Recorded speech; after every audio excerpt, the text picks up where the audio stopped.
Okay, so I got a question in the chat before class started. So this is about your homework that's due on Friday, I think at midnight.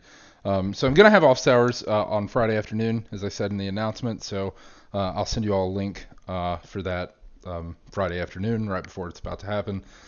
And then your homework is not due until later in the night. But anyway, this is I think it said problem 3. Okay, I think this is number 3. So the question is, this was to construct a square given or a square having the same area as a given rectangle. And so the question specifically was what segment from the rectangle to use as the hypotenuse of the triangle. So you don't use a segment directly from the rectangle. The way that you do this first is so from rectangle, I can extend this rectangle to be a square. Okay, I can extend this rectangle to be a square. So why can I do that? Right.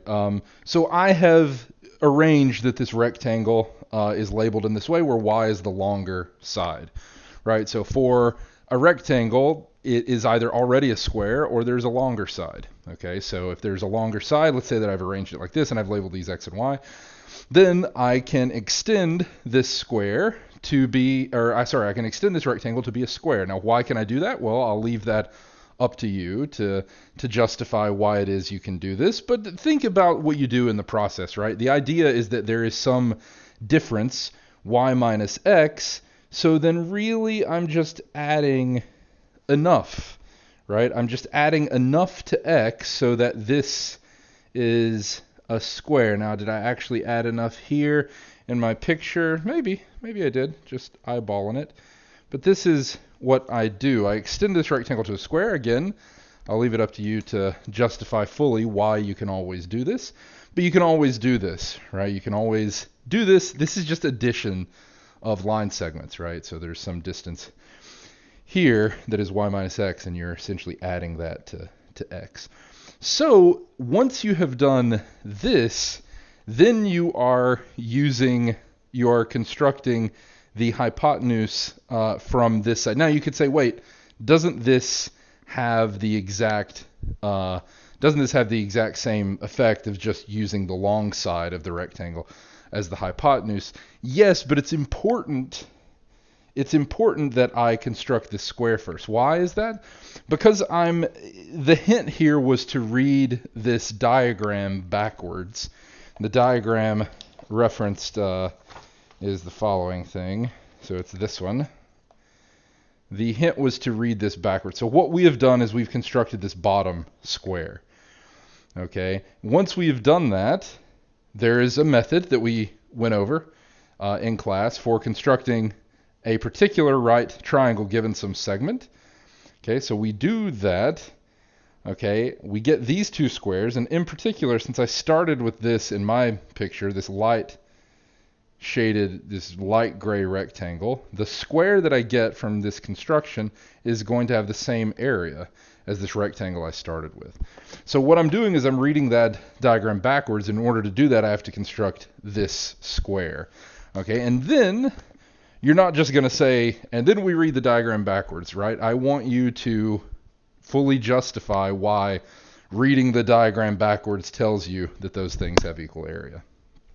Okay, so that's the way this is done. So think about that, and if you still have questions about it, you can ask me on Friday. Okay, so last time we ended on some very familiar territory to everyone, which is using what we have done from Euclid to define this very familiar setting of a plane with coordinates, right? An ordered pair describing points. Okay, so of course, after you have description of points, next geometric object of note is line, right? And maybe you already are, thinking in your head of a couple of things. Here, the second you see a line drawn and there's coordinates about, you think of, say, the equation of the line, right? But where does that come from? So first of all, Associated to the line, you remember, is the notion of slope. So I've asked this question here, what is slope? So intuitively, right, coming from high school, you know that the slope of a line is some parameter associated to a line, tells you how sloped, how slanted the line is. Okay, and one of course, the key properties of the slope was that it was constant, right? Or in other words, it didn't matter what 2 points I used on the line to determine the slope. It didn't matter if I used the points here at A and B or the points at A prime and B prime.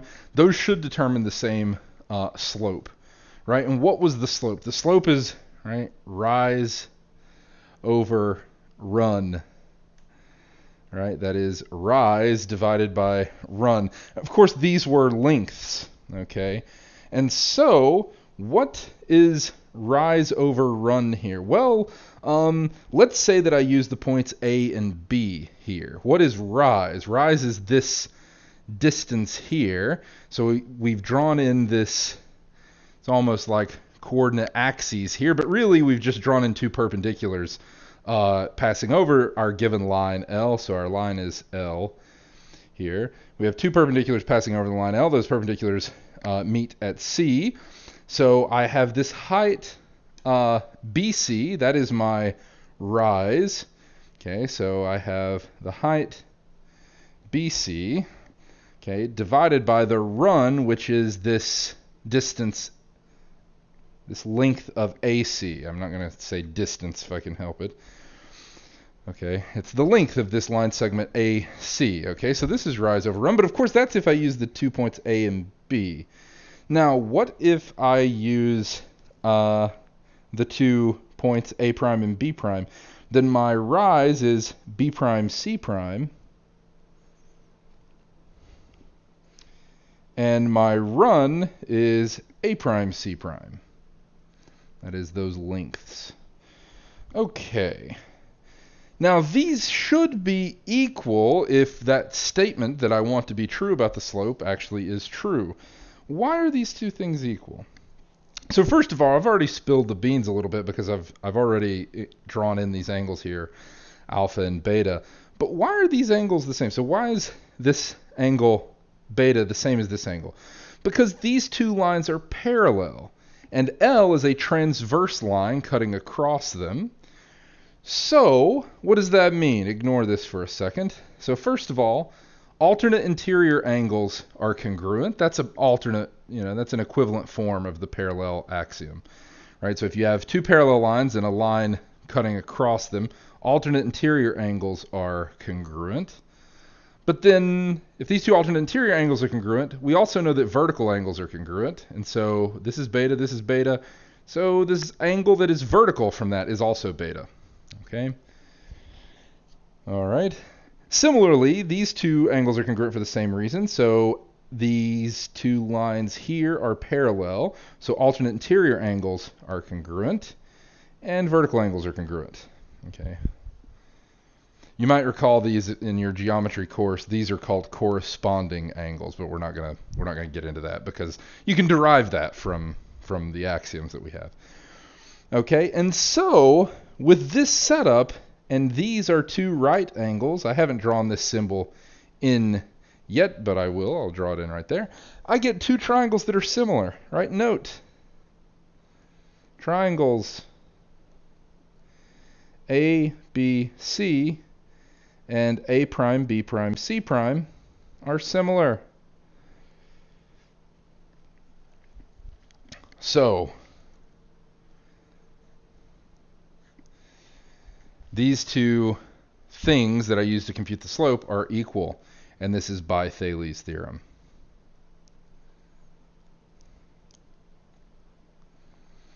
Okay, so the fact that the slopes are equal regardless of which 2 points you use to compute them is by Thales' theorem. Okay. All right, so now suppose that we have a line with given slope A, we'll say, that crosses the y-axis at Q. Okay, and it crosses the y-axis at a point Q where y is equal to c. Well, then what is this point Q where this line crosses the y-axis? So here's my y-axis. Okay, so if I have some line here, and this line crosses the y-axis at Q, and it crosses the y-axis where y is equal to c, well then this point is 0c, clearly, right? Here's the origin. Okay, so if I have some generic point P on my line that has some generic coordinates x, y, okay, so if P is any point on the line,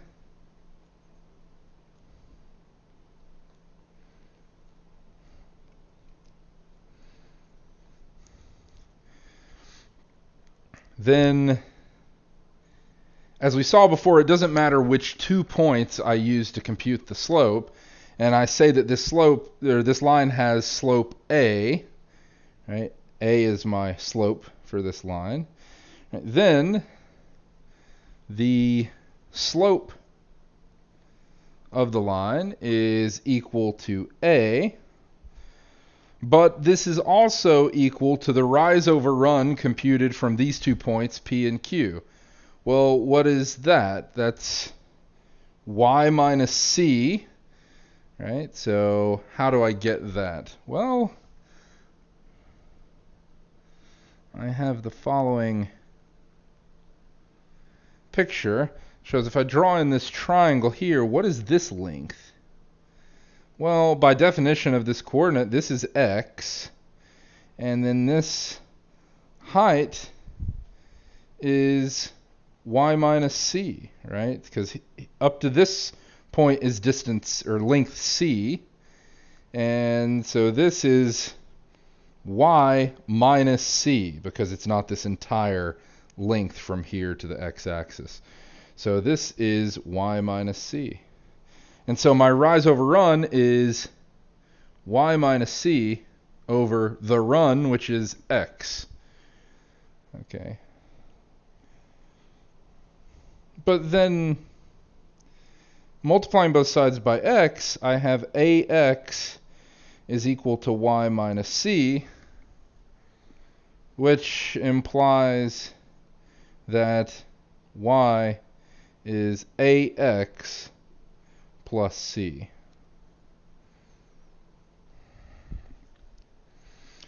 Okay, and this is the equation of the line L, and here's my L here. So this is the equation of the line L. Of course, you've already seen this before, right? This is your slope-intercept form, mx plus b, because the slope is present right here. It's the coefficient on x here. Okay, so first of all, let's say a couple things here. I say this is the equation of the line L because any point P, x, y that lies on this line L must satisfy this equation. So this is the point, or this is the equation that any point on the line must satisfy. Now, for that reason, and I'll mention more about this here in a couple minutes, we could actually define the line going in reverse. We could start out with this equation and then say, consider the set of all points in the plane x, y that satisfy this equation. What is that geometrically? And of course, you know, geometrically, it's this line, right? So we could actually go backwards. We went in this direction where we started with a geometric object and then used that to derive this algebraic equation, but we could have actually gone in the other direction. Okay, so that's going to be a theme that we're going to be using a lot in chapter 3 and 4. Okay, so a couple of things. One, you might have noticed already, does this account for every possible type of line?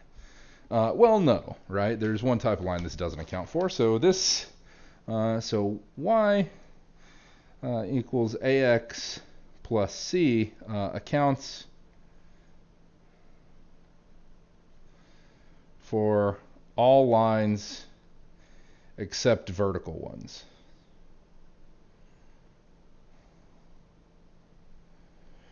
Okay, so if I have, say, a line L that looks like this, okay, I can't write this as y equals ax plus c. This is no good. Okay.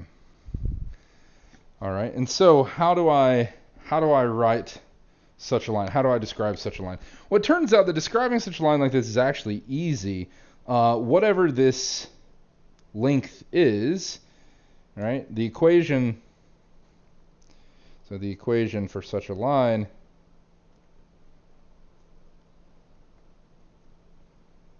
is x is equal to c. Okay. For some constant c, some length c specified in this way. Okay. Note that that is not taken care of by this, because in this equation there's nothing multiplying the y. Right? Okay, so this is the other form. Now I can wrap that up really nicely in the following way. So thus, all lines have equations of the form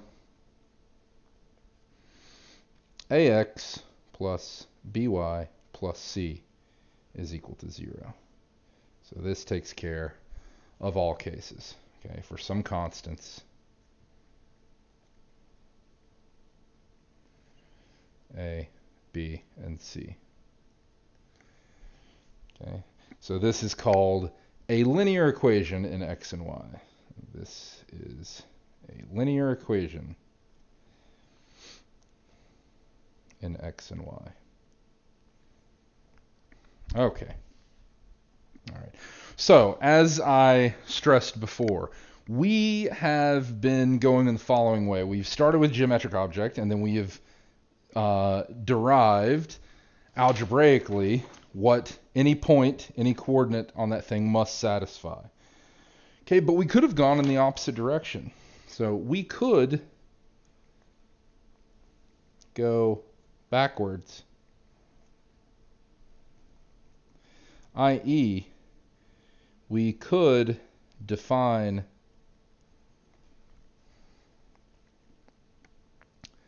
a line to be the object, or I should say the set of points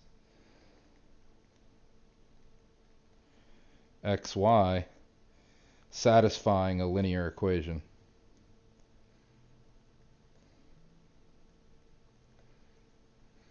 Okay.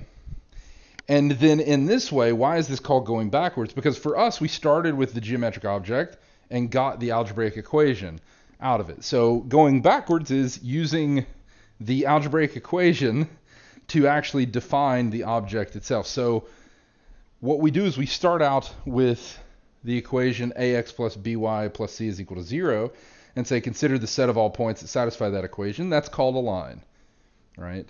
So that's why it's backwards. Now, what is the benefit of doing that? So if we do this, then actually it turns out we can prove some of the things we were taking as axioms to begin with. Okay. So if we do this,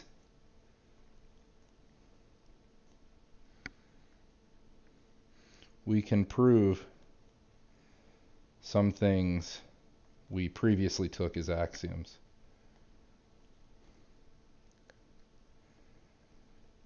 And they actually follow from this definition.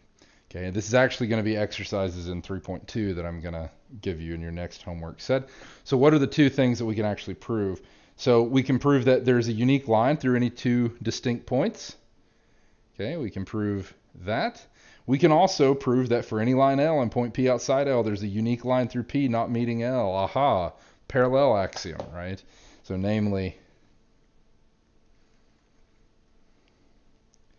that 2 points determine a line and the parallel axiom, or the parallel postulate. Okay, so those things we can actually prove. Now you might say, wait, does that mean we don't have to assume them as axioms? Well, now you're in a circular problem, right? Basically what you did is you started with assuming them as axioms. You get Euclidean geometry. Then you look at the line as it looks in Euclidean geometry. That suggests to you this equation, right, that any point on that line has to satisfy. Then if you try to forget all that and then define this equation, what is actually going on is that all this stuff is living in, all that background stuff that you did is living in this algebra that you've set up. Okay, so unfortunately there's no way to to like go back and cut out all those axioms or whatever. You can't do it that way. Because you're actually, they're living inside this thing. But what's nice is if you have this description of a line, you can prove these, we'll say, these axioms, which I'm going to have you do in your next homework. Okay. So continuing on, we are going to provide, the geometric justification for all these things you're used to in the plane. So next big concept that's important to us once we have coordinates is the notion of distance. All right, so let's say I have my axes.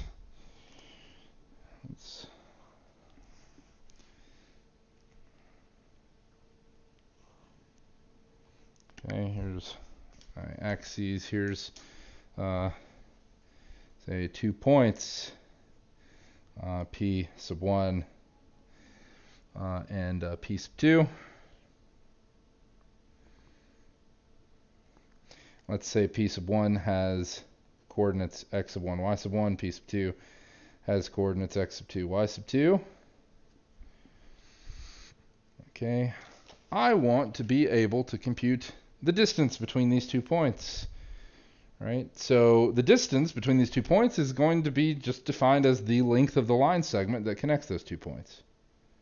Right? So I want to be able to compute that length, and I want to use coordinates to be able to do this. So how does this work? Well, I actually had this drawn in a picture I did a couple of pages ago. One is, I went too far there. One is I draw in the following triangle. Okay, and the reason why I draw in this triangle is because the way that I've defined the coordinates, this actually allows me to immediately ascribe lengths to these sides, right? Because I've defined the coordinates in this way. Okay, so I go to my furthest coordinate here, which is whatever this point is, its coordinate is going to be x sub 2, y sub 1, right? And so this length here is x sub 2 minus x sub 1. Right? Similarly, this length is going to be y sub 2 minus y sub 1.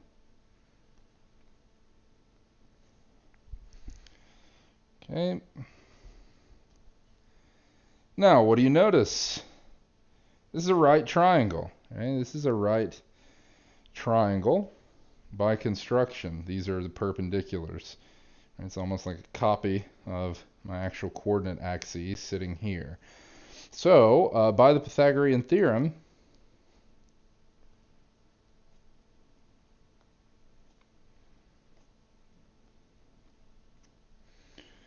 whatever this length is, that I will call the length of P sub 1, P sub 2, whatever that length is, I know that that length squared is equal to the sums of the squares of these two lengths.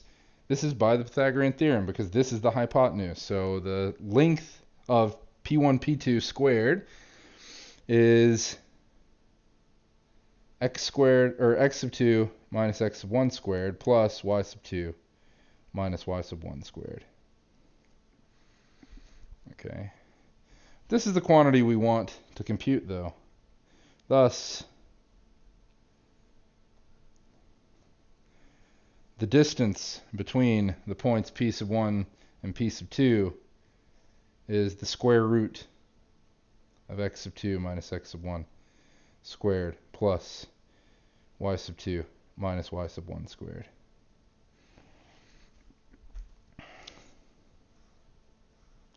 So this is the distance between points p sub 1 and p sub 2. Okay. So that's the familiar distance formula that everyone is familiar with. Now, I'm going to do the same trick that we did previously. Namely, I'm going to ask you, what if you totally ignored where this came from, and you just wake up one day and you say, you know what, I'm going to define a notion of distance, and I define that notion of distance to be this formula. Okay, so this formula is my notion of distance between 2 points. Right? If I have 2 points that have coordinates right, like this in the plane, so this is the distance between them. What do you get out of that? Well, you get out of that a geometry where the Pythagorean theorem is true by definition.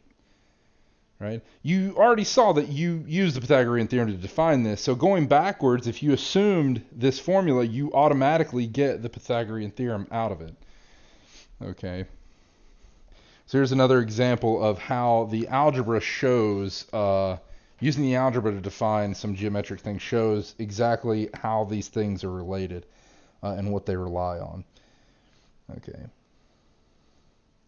So you might say, well, that's true for a picture that looks like this. What if my points look different? Right? So what if, in this picture I drew this in this nice way where I had this triangle set up like this.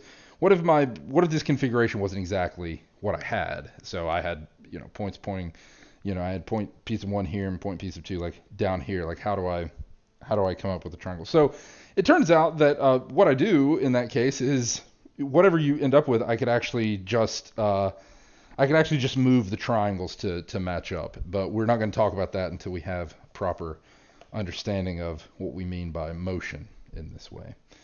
Okay, so here's distance between 2 points. Once you have distance between 2 points, well, now you can define circles. All right, so now we have done what? We have used these coordinates to describe points. We've used these coordinates to describe lines. That's the equation of a line. Now circles, right? That's points, lines, and circles. That's pretty much all we have in terms of compass and straight edge constructions. So how do I come up with the equation for a circle? Well, let's see. Suppose I have a circle with radius r centered at the point P, which now I have coordinates describing. Call that center the ordered pair AB. Okay, then any point Q on this circle is distance r away from P. That's the definition of a circle, right? Circle is a set of all points that are some fixed distance away from some other point called the center of the circle, right? But we have the distance formula, i.e. r is the distance from P to Q.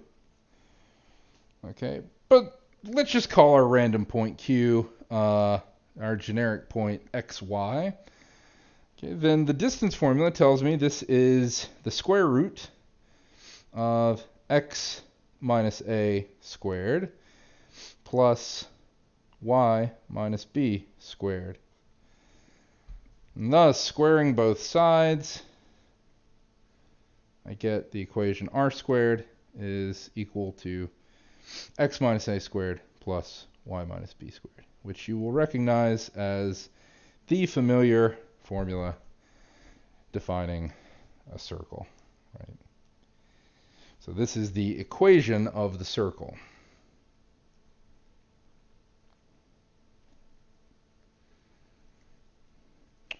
Why do we call this the equation of the circle? Because any generic point on the circle must satisfy this equation. Okay? And this is the key defining thing, right? Any point line on the circle has to define or has to satisfy this equation, and only points satisfying this equation are on the circle. So this is it. This is all you need to fully describe that circle. Okay. Well, what about here's a question. What is the set of all points that are equidistant to two given points? So, I could have phrased this differently. I could have said, before I talked about a circle period, I could have said, what is the set of all points that are some fixed distance, that is, they're equidistant to some given point? That is a circle, right? That's a circle. But what's the set of all points that are equidistant to two given points? Well, the answer is a line. Which line?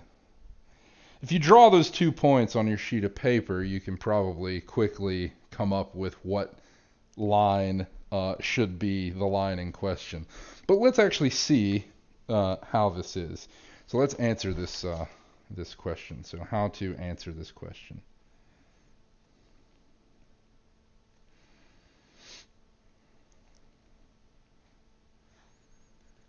Okay. So how do I do this?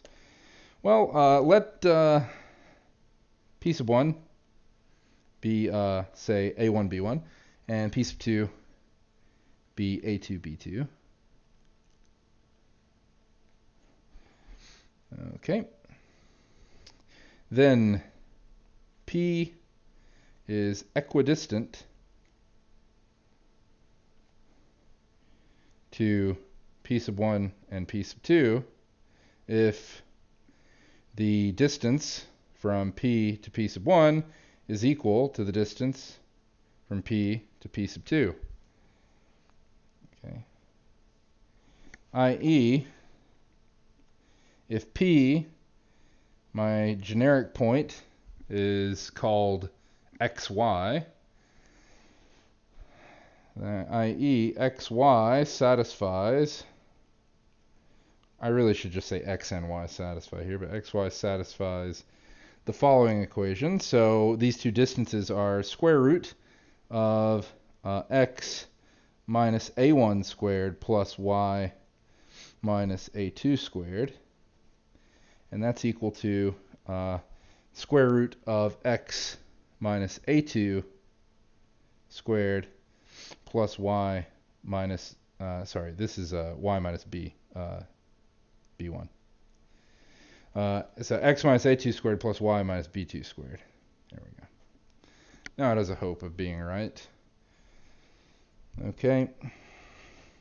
So then squaring both sides, I get these two squares. So x minus a sub 1 squared plus y minus b sub 1 squared is equal to x minus a sub 2 squared plus y minus b sub 2 squared. Okay, expanding all these things, what do I get here? So I get x squared minus 2 a sub 1 x plus a sub 1 squared plus y squared minus 2 b sub 1 y plus b sub 1 squared is equal to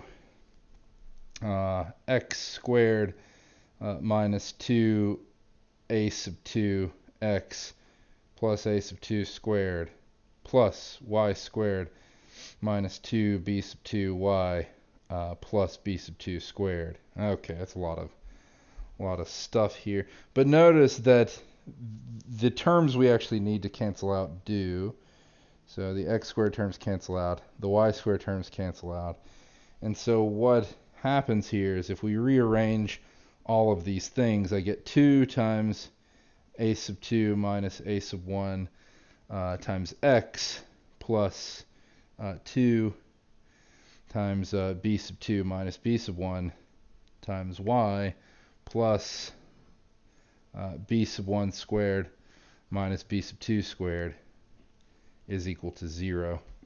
So if I call this A, this B, and this C, what do I get here?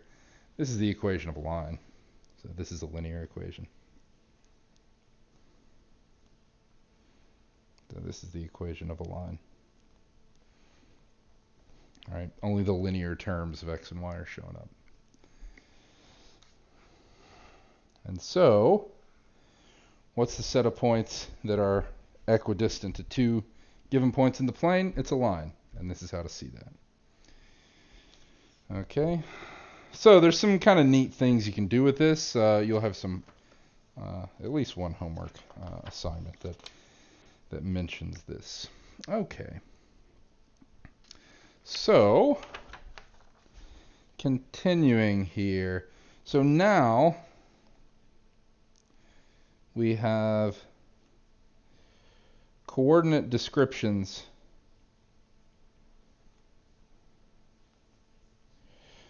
So we have coordinate descriptions of points, lines, and circles.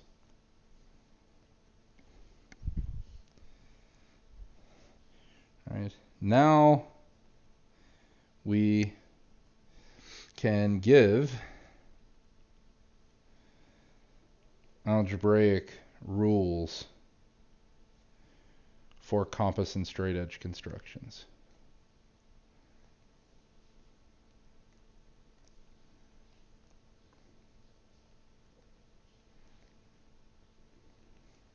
So this is applications of algebra to constructions.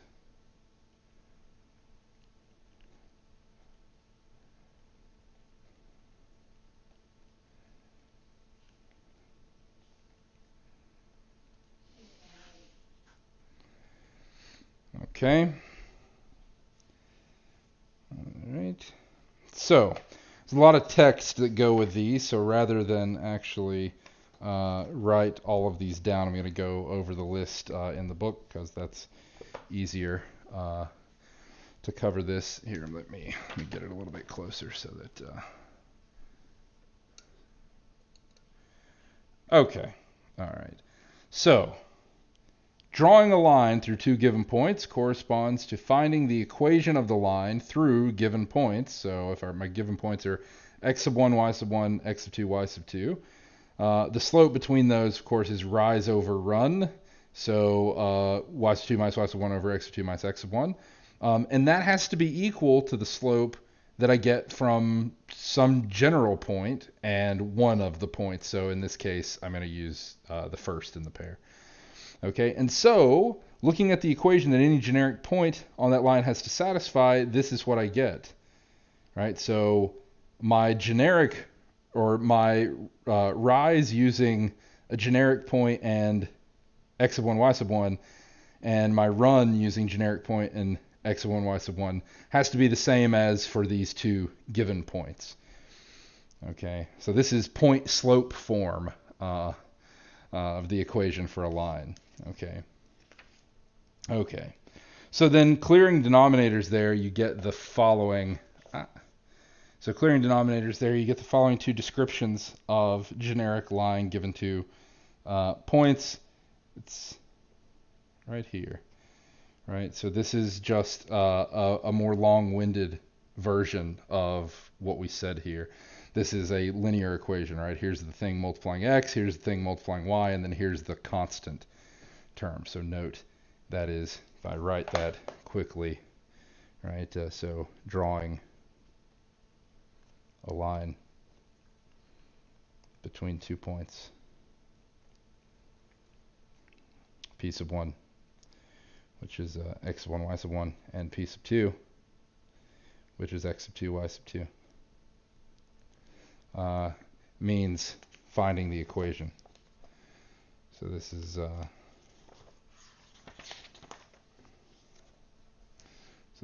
finding equation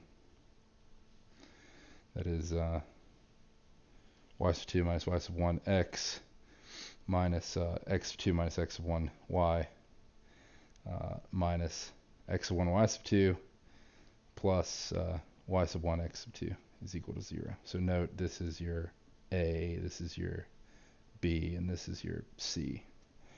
Right. Okay. But this is telling you explicitly in terms of the coordinates, right? So x sub 1, y sub 1, x sub 2, y sub 2, that all I need to do is to add, multiply, and subtract these coordinates, okay? All right, what about drawing a circle with given center and radius, right? So drawing a circle with given center and radius. So this first step is using my straight edge to draw line between 2 points. Sorry, I'm a little bit blurry here. Let me focus. There we go. So drawing a line between 2 points, that's me taking my straight edge and connecting 2 lines. Drawing a circle with given center and radius, that's me opening up my compass and swiping out some path here. So what is that?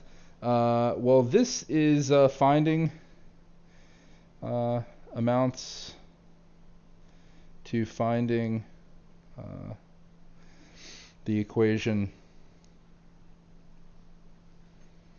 of the circle, which is x minus a squared plus y minus b squared is equal to r squared. So r is the radius, and a and b are the coordinates of the center. All right, so my center here is the point AB. My radius is r.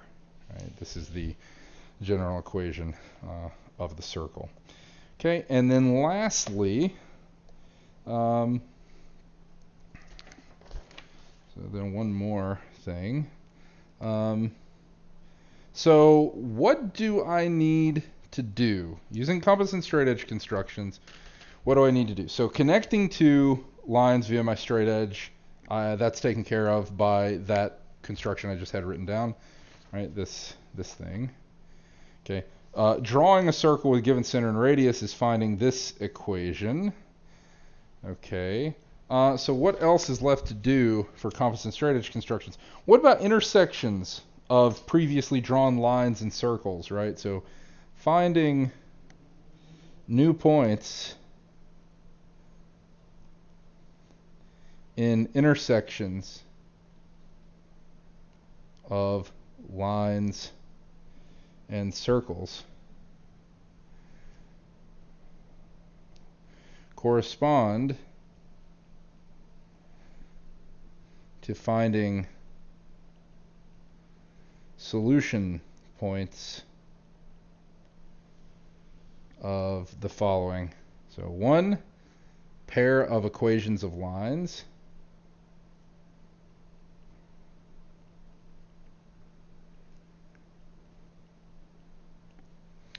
Two, pair of equations of circles.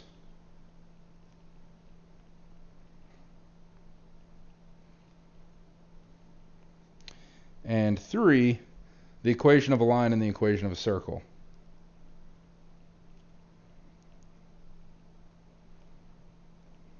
Those are the three possibilities. Okay. Now,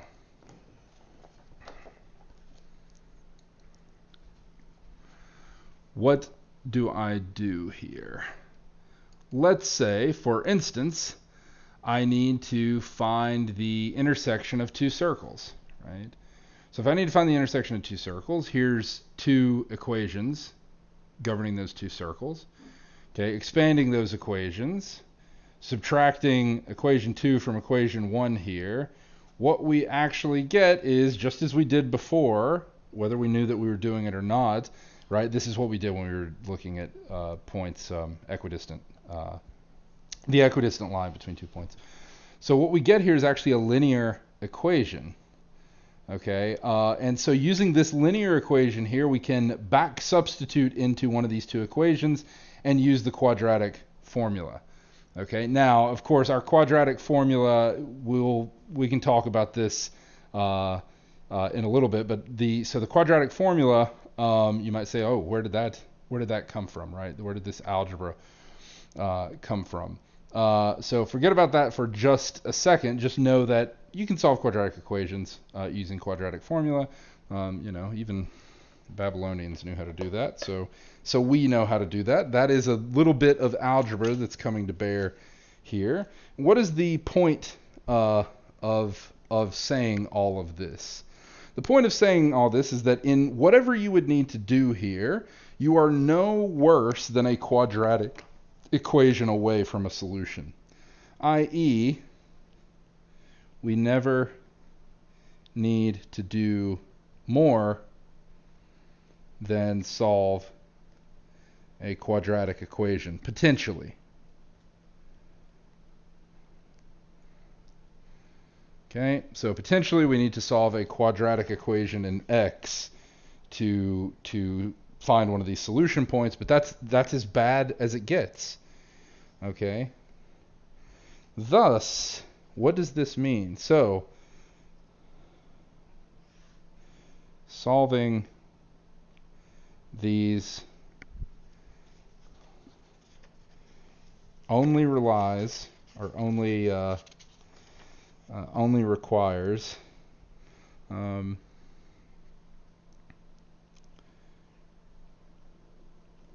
the operations plus, minus, times, division, and the square root. Why the square root? Because to solve the quadratic equation, maybe you need to use the quadratic formula, right? All right. Thus, all intersection points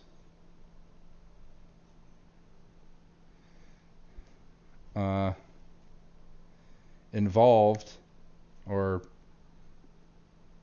coming from compass and straight edge constructions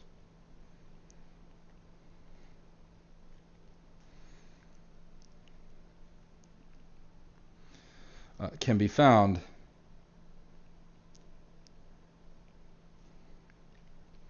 with the operations plus, minus, times, division, and the radical.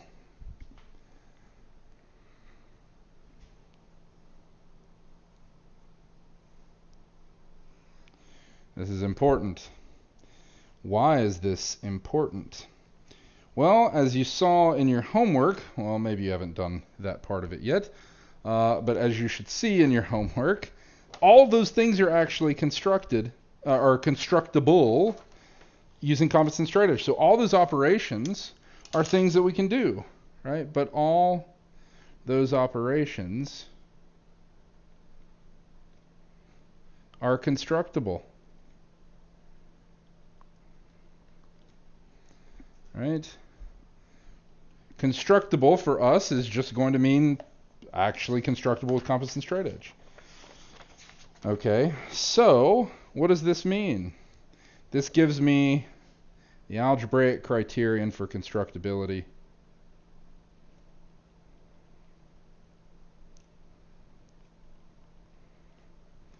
that I mentioned previously at the end of the last chapter, which is going to give us a nice way of saying what is and isn't constructible.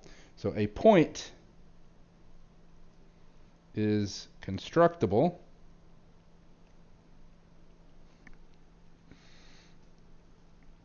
okay, so starting from the points 0 and 1, right? Meaning that I'm allowed coordinates 0, 0, and coordinates involving 1 here. If and only if its coordinates are obtainable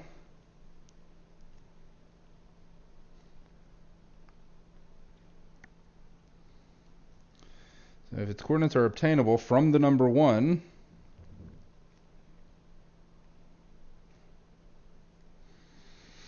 by the operations plus, minus, multiplication, division, and the square root.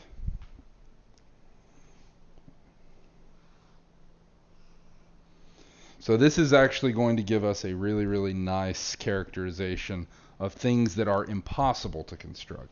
Unfortunately, actually showing many of those things takes algebra that's more involved that we have time to get into, but I'll at least talk about them. Okay, so some of these things: trisecting general angle, impossible with compass and straight edge in general. Doubling the cube, impossible because cubed root of 2 is not constructible. So trisecting the angle is impossible. Doubling the cube is impossible. Squaring the circle is the big one. Squaring the circle is impossible. Okay.